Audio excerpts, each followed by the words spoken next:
콜레스테롤 수치에 썩지를 말자. 수치에 썩지를 말자. 심장질환 사망률을 감소시킨 지중해 식단이라. 여기까지가 필자 두 사람의 이야기다. 우리는 굉장히 다른 길을 걸어왔지만 같은 결론에 도달했다. 여러분이 콜레스테롤 이론에 세뇌당한 상태라면 우리가 내린 결론을 받아들이기가 어려울 것이다. 그렇다면 앞서 언급했던 리옹 식생활 심장 연구의 진행 상황을 들여다보는 것이 도움이 될 것이다. 1990년도 초반에 프랑스의 한 연구진이 다양한 식생활이 심장 질환에 어떤 영향을 주는지 파악하기 위해서 연구를 시작했다. 우선 심장 발작 발생 가능성이 매우 높은 남성 여성 605명을 모집했다. 이들은 상상할 수 있는 모든 위험자를 보유한 사람들이다. 모두 심장 발작을 한 번씩 겪고 살아남은 병력이 있다. 콜레스테롤 수치도 높았다. 스트레스 수준도 높았다. 보험회사에서 가장 끔찍한 고객으로 여길 만한 사람이었다. 툭 까놓고 이야기하면 이들은 언제 죽어도 이상하지 않을 좀비 같았다. 연구진들은 참가자를 두 그룹으로 나누었다. 첫 번째 그룹에서는 심장 전문의와 영양사가 1시간 동안 상담을 실시하고 저중회식 식단을 지키도록 권고했다. 신선한 과일과 채소, 통곡물, 콩류, 견과류, 올리브유, 몸에 이로운 지방과 해산물 섭취를 권장했다. 두 번째 그룹은 대조군으로 식단에 대해서 전혀 고려하지 않되 각자의 주치의가 건강한 신중한 식단을 지키도록 했다. 여기서 신중한 식단은 대부분의 의사가 환자들에게 권장하는 표준 식단으로 총 섭취 열량 중에서 지방에서 얻는 열량을 30% 미만, 포화 지방에서 얻는 열량은 10% 미만, 하루 콜레스테롤 섭취량은 300mg 미만 달걀 2개에 해당이 되도록 구성하는 것이 주된 내용이다. 과연 리옹 식생활 심장 연구에서는 어떤 결과가 나왔을까? 사실 이 연구는 진행되던 도중에 중단되었다. 저중회식 식단을 실천한 그룹에서 심장 발작 발생률이 대폭 감소했기 때문이다. 연구진은 이 연구를 지속하는 것이 비윤리적인 일이라고 판단하고 결국 연구를 중단했다. 저중회식 식단을 실천한 그룹은 사망률이 자그마치 70% 감소했고 더 놀랍게도 심혈관계 질환 사망률은 76%나 감소했다. 여기서 그치지 않고 협심증, 폐쇄전증, 심장기능 상실, 심부전, 뇌졸중도 급감했다. 그렇다면 참가자들의 콜레스테롤 수치는 어떤 변화가 있을까? 심장질환으로 사망한 사람이 줄었으니 콜레스테롤 수치도 뚝 떨어졌으리라 생각할지 모른다. 그렇지 않았다. 콜레스테롤 수치는 거의 꼼짝도 하지 않았다. 심장질환으로 인한 사망률은 70% 감소했는데 콜레스테롤 수치로 눈꽃만큼 줄었다. 총 콜레스테롤이나 소위 해로운 콜레스테롤이라는 LDL 두 가지 수치 모두 마찬가지였다. 이 정도면 콜레스테롤 이론이 약간은 흔들린다고 생각할 수 있지 않을까? 그런데 저명한 학술지 뉴잉글랜드 의학 저널은 이 연구 결과에 게재를 거부했다. 이 연구 결과는 다른 유명 학술지 랜싯에서 발표되었다. 짐작컨대 뉴잉글랜드 의학 저널이 논문 게재를 거절한 것은 두 그룹, 즉 결과가 아주 좋은 그룹과 그렇지 않은 그룹의 콜레스테롤 수치의 차이가 나지 않았기 때문일 것이다. 미국 의학계는 콜레스테롤과 지방이 심장질환을 일으킨다고 확고하게 믿고 있다. 따라서 그와 반대되는 불편한 증거가 있다면 그런 증거가 어마어마하게 많을지언정 그냥 무시하거나 오히려 해명하려 애쓴다. 심장질환 발생률은 더 낮아졌는데 콜레스테롤 수치에 변화가 없다고? 뭔가 잘못된 것이 틀림이 없다. 뭔가 잘못된 것은 사실이지만 문제는 이 연구가 아니다. 잘못되었다. 그 당시에도 그리고 지금도 콜레스테롤이 커다란 문제를 만든다는 단순한 이론을 덮어놓고 믿는 그 눕는 태도가 문제이다. 제약회사가 감춘 불편한 진실은 아직 확신이 들지 않는다고? 이번에는 보다 최근엔 2006년에 완료된 약물 연구를 살펴보자. 인핸스 연구로 알려진 이 연구는 2008년 신문 일면을 비롯해서 텔레비전 뉴스마다 보도되면서 큰 주목을 받았다. 대규모로 진행된 이 연구에서는 콜레스테롤 저하된 바이토린에 대해서 조사했고, 연구 결과가 발표되자 엄청난 비난 여론이 일었다. 비난의 핵심은 이 약을 제조한 두 업체 머크와 시링프라우가 연구 결과를 2년이나 지난 뒤에 발표했다는 사실이다. 그도 그럴 것이 연구 결과에는 뭔가 수상쩍은 부분이 있었다. 이 연구가 신문 일면을 장식하게 된 것은 바로 그 때문이다. 새로 개발된 신비약 바이토린은 예상대로 콜레스테롤 수치를 낮추었다. 기존 스타틴계 약물 보다도 감소 효과가 뛰어났다. 콜레스테롤도 낮아지고 심장질환도 줄어들게 되었으니 회사 주주들과 파티라도 열어야 마땅하다. 하지만 기뻐할 일이 아니었다. 바이토린을 복용한 사람의 콜레스테롤 수치는 곤두박질서였지만 일반적인 콜레스테롤 약을 복용한 사람들에 비해서 혈관에 더 많은 플라크, 지방 등이 혈관 내부에 쌓인 덩어리가 형성이 되었다. 동맥벽은 거의 2배 더 두꺼워졌다. 결국 콜레스테롤은 훌륭하리만 침 낮아졌지만 심장질환 발생 위험은 오히려 크게 상승한 것이다. 수술은 성공했지만 환자가 사망했습니다 라는 말이 떠오르는 상황이다. 그 밖에도 비슷한 연구가 셀 수 없이 많지만 하나만 더 살펴보자. 식단과 질병에 관한 연구 중에서 장기간 진행된 간호사 건강 연구이다.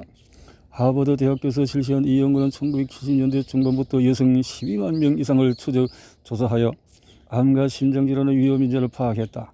이 가운데 84,129명의 여성을 철저히 분석한 결과가 뉴 잉글랜드 의학 저널에 발표되었다. 여기에 심장질환 발생 위험을 크게 낮추는 5가지 요소가 명시되었다.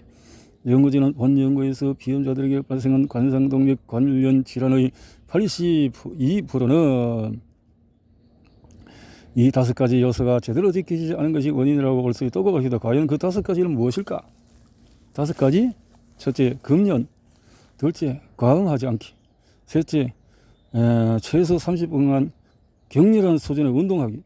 넷째, 건강 수준의 체중 유지하기. 체질량 지수는 BMI 25 미만. 다섯째, 혈당 지수가 낮은 음식, 오메가3 지방산, 식이섬유 함량이 높은 음식을 섭취하기. 뭔가 빠진 것 같은데 콜레스테롤을 낮추라는 이야기는 목록에 없다. 신경 안 써도 되는 모양이다.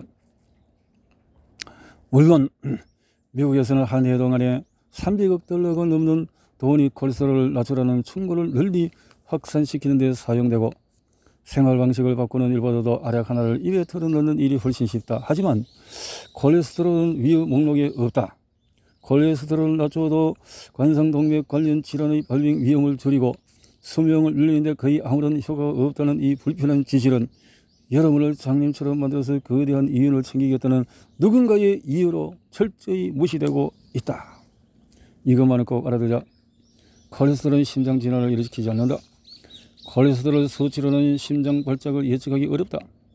심장 질환을 앓는 사람의 절반은 콜레스테롤 수치가 정상이다.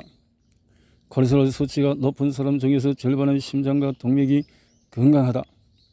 콜레스테롤 수치를 낮추어서 얻을 수 있는 효과는 극히 제한적이다.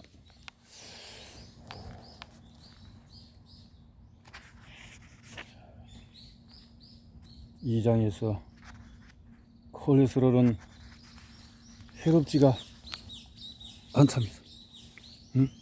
콜레스테롤.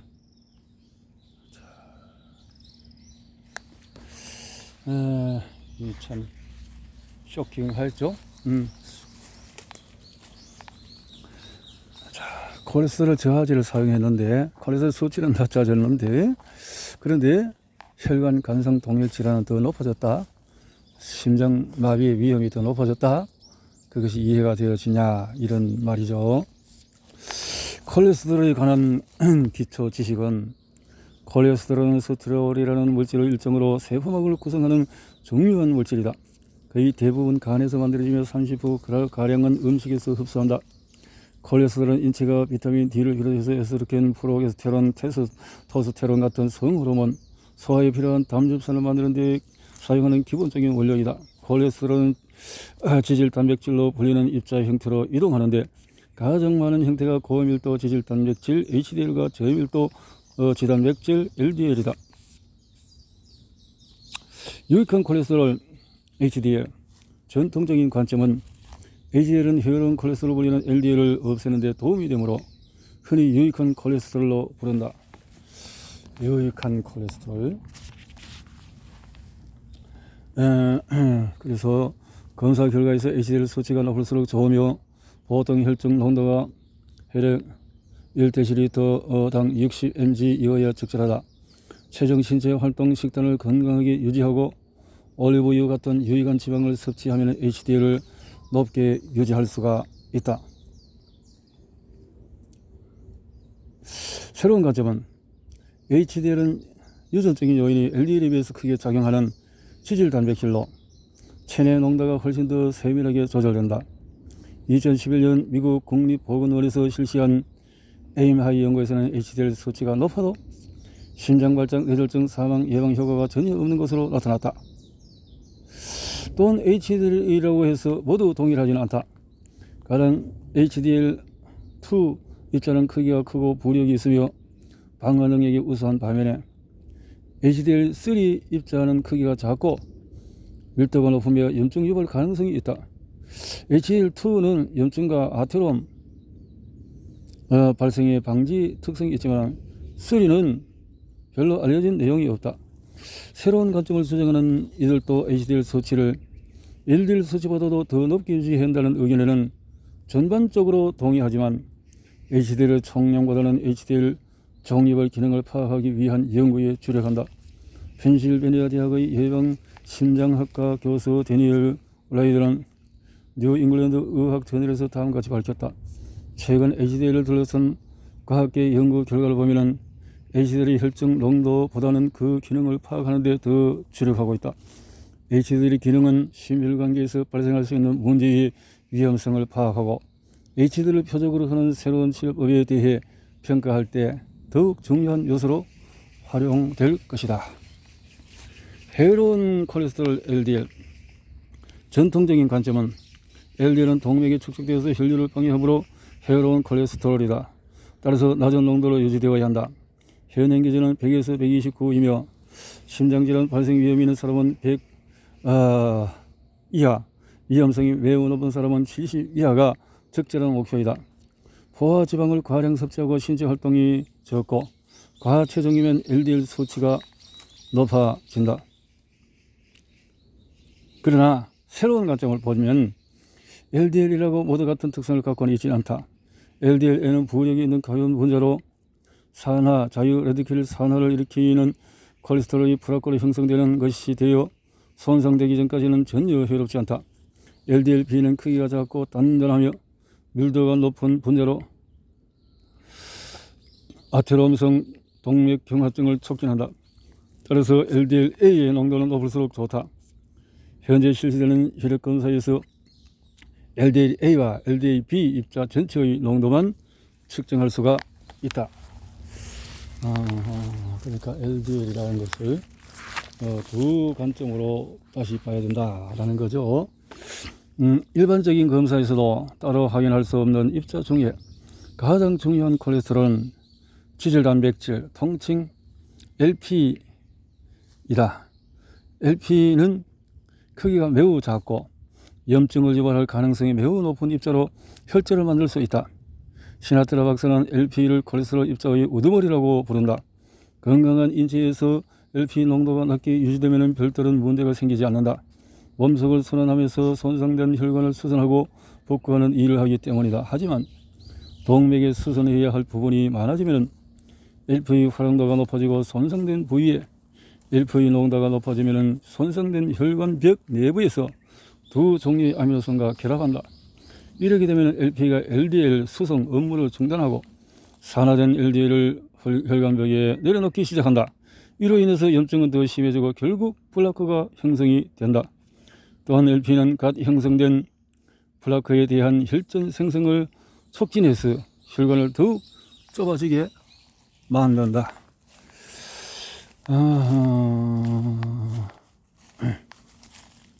그럼 콜레스테롤 검사의 포인트는 LP의 농도다. LP.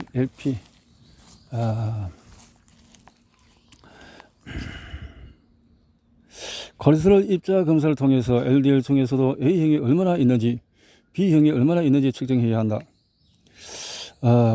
그래서 잠재적으로 특히 위험한 LP의 농도는 얼마인지 측정해야 한다. 콜레스테롤 수치 중에서 의미 있는 정보는 그 결과밖에 없다.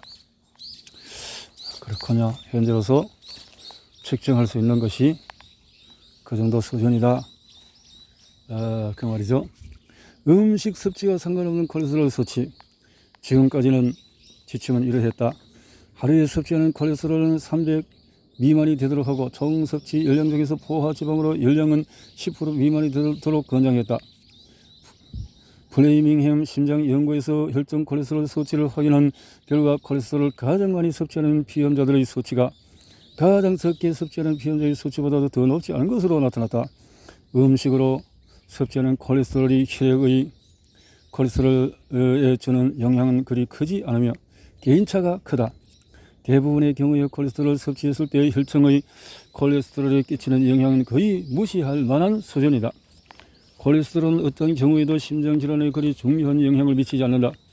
포화지방은 실제로 콜레스테롤 수치를 증가시키지만 LDL 콜레스테롤 중에서도 이로운 종류 LDLA와 HDL 콜레스테롤 전체를 한꺼번에 증가시킨다.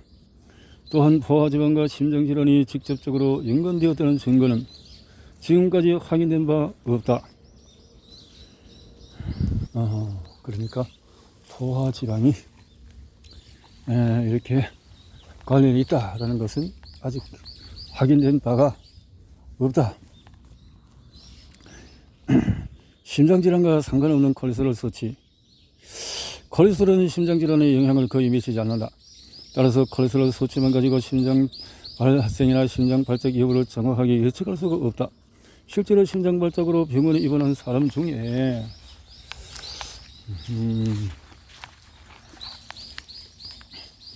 절반 이상의 콜레스테롤 수치는 완벽하게 정상이었다. 따라서 콜레스테롤 수치가 정상이라고 해서 안심할 것도 콜레스테롤 수치가 높다고 해서 무조건 위험한 것도 아니다. 콜레스테롤 거짓말의 신화. 자, 여기서 콜레스테롤 거짓말에 대한 신화를 생각해 보자 라는 거죠. 잠시 여러분에 대해서 이야기해 보자. 여러분이 이 책을 집어든 것은 얻고자 하는 무언가가 있기 때문일 것이다. 혹시 자신의 콜레스테롤 수치가 걱정스러워인가? 독자 중에서 의사로부터 콜레스테롤 수치가 300까지 올라갔으니 지금 당장 약을 복용하지 않으면 심장 발작으로 급상할 수 있다는 말을 들은 여성도 있을 것이다. 혹은 이미 심장 발작을 한번 경험했고 의사에게 콜레스테롤 저하제를 처방받은 중년 남성도 있으리라. 혹은 건강하다고 생각했지만 콜레스테롤 수치가 240 정도이며 의사로부터 이 정도 수치면 염려스럽다는 말을 들은 60대도 있을 것이다. 간단히 세 가지 예를 들었지만은 이 가운데 콜레스테롤 저하제로 효과를 볼 수 있는 경우는 딱 하나밖에 없다. 어느 쪽일까? 몰라도 걱정할 거 없다. 이 책을 다 읽은 후에는 이 문제에 대한 답은 물론 또 대부분의 의사보다도 콜레스테롤에 대해서 더 많은 정보를 알게 될 것이다. 이 책을 읽는 여러분이 콜레스테롤 수치를 염려하는 사람인지 여부는 일단 접어두고 크게 두 가지 유형이라고 생각한다. 첫 번째는 직접 알아보지 않고는 누가 권하는 대로 무턱대로 따르지 않는 사람이다. 그렇지 않다면 의사가 하라는 대로 따랐을 테니 이 책에 관심을 가질 리가 없다. 두 번째는 자신이 평균적인 사람보다도 더 똑똑하다고 확신하는 사람이다. 그 이유는 다음과 같다. 콜레스테롤에 관한 그릇된 정보가 무엇인지 알고 그 잘못된 정보의 바탕에 그 조언들이 얼마나 무의미한지 제대로 평가하려면 평균적인 사람들보다도 콜레스테롤에 대해서 더 많이 알아야 한다. 하지만 그릇된 생각, 잘못된 개념, 노골적인 거짓말, 잘못된 길로 향하는 우리의 행위를 비롯해 콜레스테롤에 관한 모든 내용을 읽고 이해하기란 결코 쉽지가 않다. 이를 위해서는 상당한 지적 능력과 강한 동기, 인내심이 필요하다. 콜레스테롤에 관한 이야기는 의학 연구 분야뿐만 아니라 정치, 경제, 심리학, 사회학과도 연계된다. 등장인물도 굉장히 불쾌하고 자기 중심적인 유형부터 의도저치는 선한 사람까지 매우 다양하다.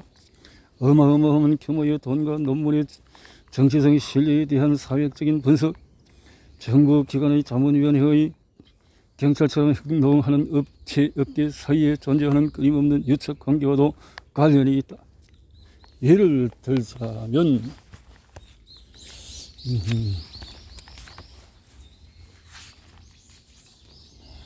미국의 국가 콜레스테롤 교육 사업은 2004년 최저 콜레스테롤 수치를 하향 조절하겠다.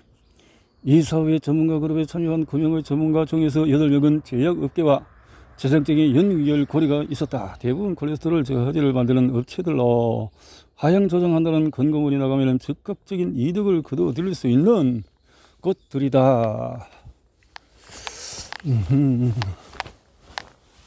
그렇다는 거죠.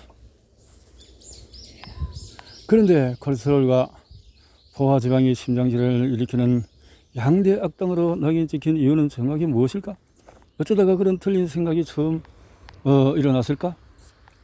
이 의문을 해결하기 위해서는 1953년으로 가야 한다. 젊고 야망 있는 생활학자 안셀키스가 과도한 지방 섭취는 심장질환을 일으킨다는 당시로는 아주 파격적인 이론을 내놓은 시기다. 이 이론이 널리 퍼진 오늘날에는 왜 이것이 급진적으로 이론으로서 여겨졌는지 상상하기 어렵다. 그러나 당시에는 식생활과 심장질환의 거의 관련성이 없다는 생각이 지배적이었다.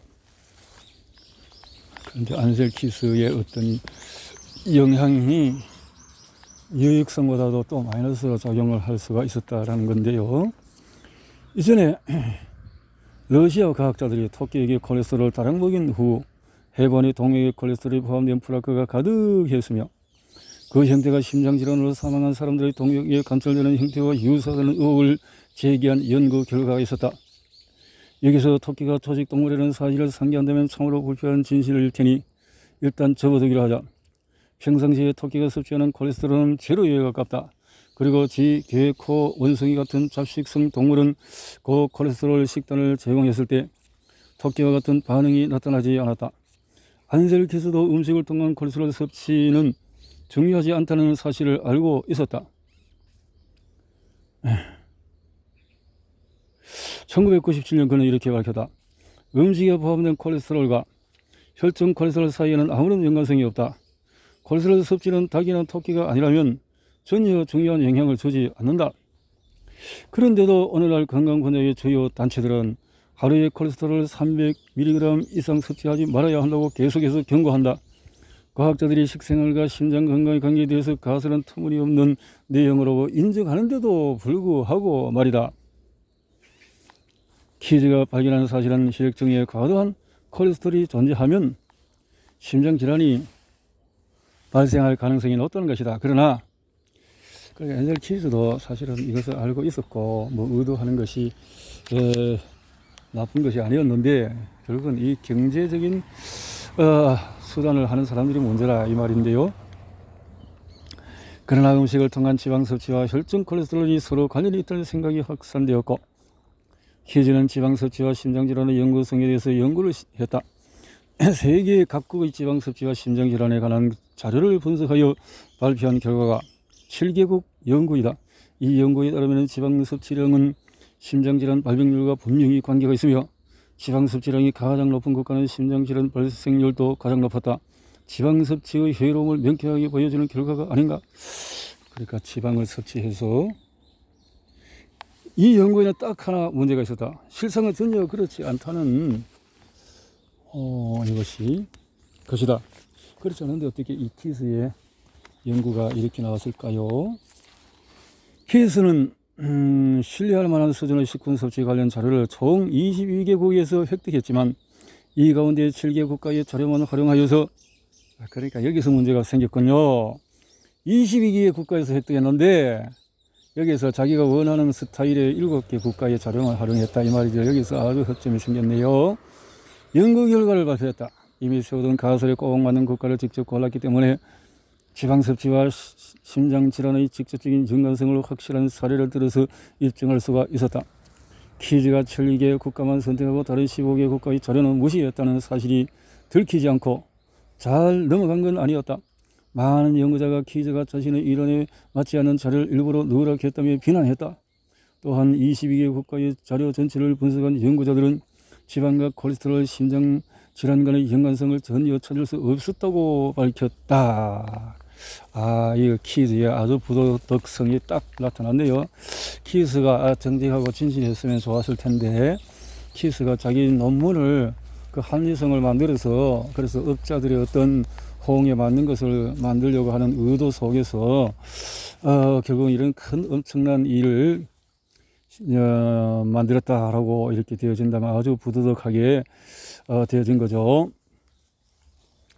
키즈의 요구에 의문을 제기한 연구자 중에서 영국 런던 대학교 소속 의사 존 유드킨이다.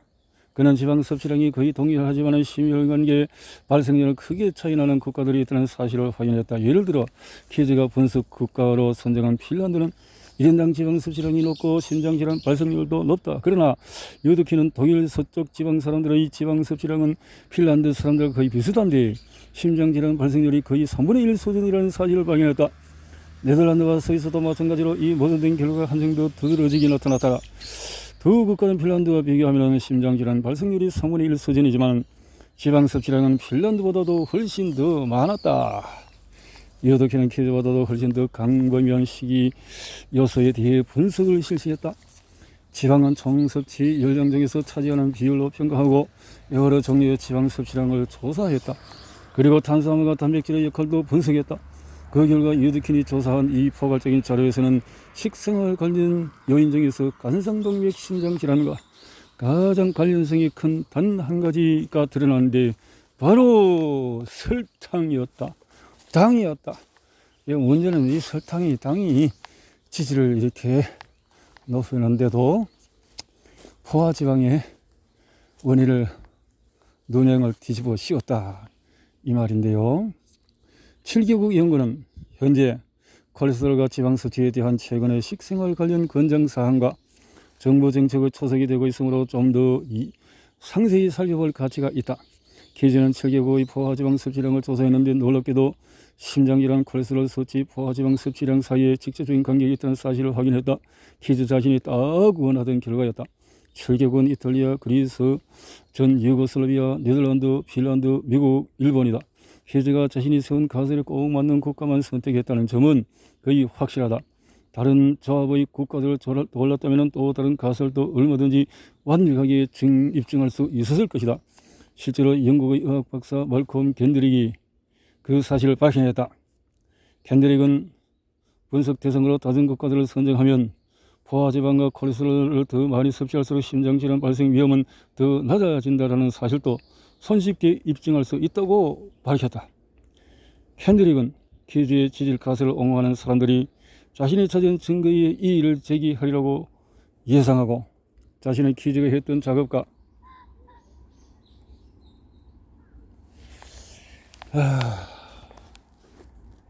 이의를 제기할 것이라 생각하고 가설에 대해서 동일한 과정, 즉 이론을 입증할 수 있을 만한 자료를 직접 골라냈을 뿐이라고 지적했다. 제 마음대로 국가를 고를 수 없다니 대체 무슨 말입니까? 캔드릭은 비꼬노트로 되물었다. 공평하지 않잖아요. 키즈는 그렇게 했으니까요. 키즈가 자신의 이론을 입증할 수 있는 국가만 골라낸 일은 7개국 연구의 수많은 문제점 가운데 한 가지에 불과하다. 선정된 국가로 한정해서 봐도 포화지방 섭취량은 동일한데 심장질환으로 인한 사망률에는 매우 큰 차이가 있었다. 가령 핀란드에서는 티르크와 북카렐리아 지역은 포화지방 섭취량이 동일했지만 심장질환 사망률은 북카렐리아가 3배나 더 높았다. 그리스의 경우도 마찬가지여서 크레타 섬과 크루프 섬의 포화지방 섭취량은 동일했지만 심장질환 사망률은 크루프 섬이 7배나 더 높게 나타났다. 키즈는 자신이 활용한 자료에 명백하게 드러난 이 오류를 어떻게 설명했을까? 그냥 무시했다 뿐만 아니라 미국 심장협회의 영양자문위원회 구성이었던 키즈는 자신의 이론을 1921년 미국 심장협회의 식생활 지침에 공식적으로 포함시켰다. 이 식생활 지침은 이후 오랜 세월의 심장질환, 지방섭취, 콜레스테롤에 관한 미국 정부의 정책에 큰 영향력을 행사했다. 당시 지방과 콜레스테롤에 관한 키즈의 이론은 과학계 바깥으로는 흔히 알려지지 않았다. 설탕 가설을 지지하는 목소리와 지방 가설을 옹호하는 목소리 간의 이론적인 다툼은 상가탑 속에서 벌어졌을 뿐 일반 대중의 귀에는 닿지 않았다. 그러나 상황이 바뀌었다. 상황 변화에 영향을 준 사람은 흥미롭게도 과학과는 머리가 먼 정치인 저지 맥거번이었다. 맥거번의 보고서에서